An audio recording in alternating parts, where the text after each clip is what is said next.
Emotet tricking users with the fake Microsoft Word update.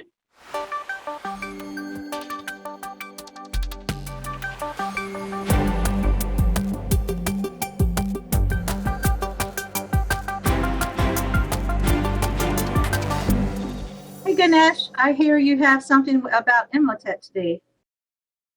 Hey, good afternoon, Kim. I do. Any other week it doesn't go with some news about Emotet, right? I think this week I'm going to touch base with the new tactic that Emotet has employed in it.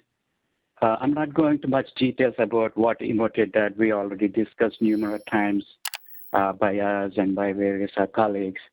But Emotet is so famous, actually, it can use and can deliver lots of blended threats. It's well known for, mechanism for dropping a trick bot, Q bot. But the new technique, what they're using is they're luring people as, some sort of new update to the Microsoft Office with the thing that the users needs to update the Microsoft Word to get some new features. What kind of attachment they're using? And typical lures, for example, purchase order, and maybe check with your shipping details, shipping notifications. I think it comprises of FedEx, UPS, blah, blah, blah. And also they have invoices related to various categories and ever popular, and I think this is the theme of this year, is COVID-19 based emails. I think they're using all the actually various attachment lures to basically trick the users to coax them into maybe upgrade, and maybe to actually enable the macros. So what it has done is, I think typically they bring up with a Word document that is the most popular, but there are also, I think, certain emails that which they have embedded links to some external sites. I think it's basically some downloadable URL. I think when the user clicks in there, typically it drops the malware and executes itself. I think afterwards it can do anything. It can use it as a mail spamming, as well as maybe delivery mechanisms for various malware like TrickBot and QBot, eventually which leads to some sort of ransomware. I think that's basically the theme. I guess in these scenarios, in a typical user, when they say that Word needs to be updated, maybe they have something to open it. I guess a user might be able to click it. I think that's the mechanism they're trying to rely on it.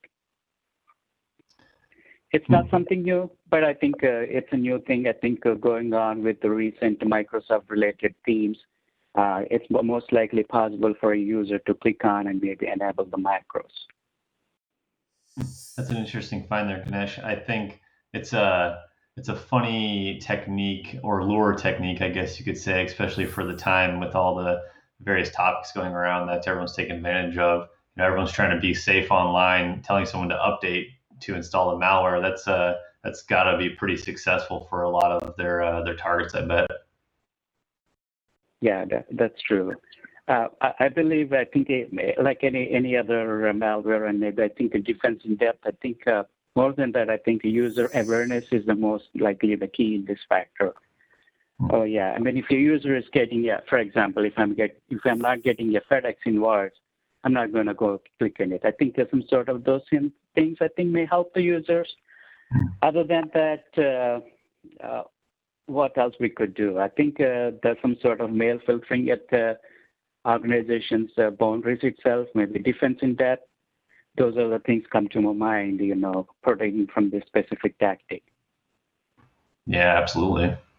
I think it's very telling, because the Microsoft macros have been an issue for years and years, and now we're finding more and more different vulnerabilities with Microsoft and Word macros as well. So you wonder if is this just related to the macros via Word, or does it affect the macros within Excel or whatever it may be? I'm not sure. I think in this scenario, specifically for this one specific lure, they're basically relying on the Word macros.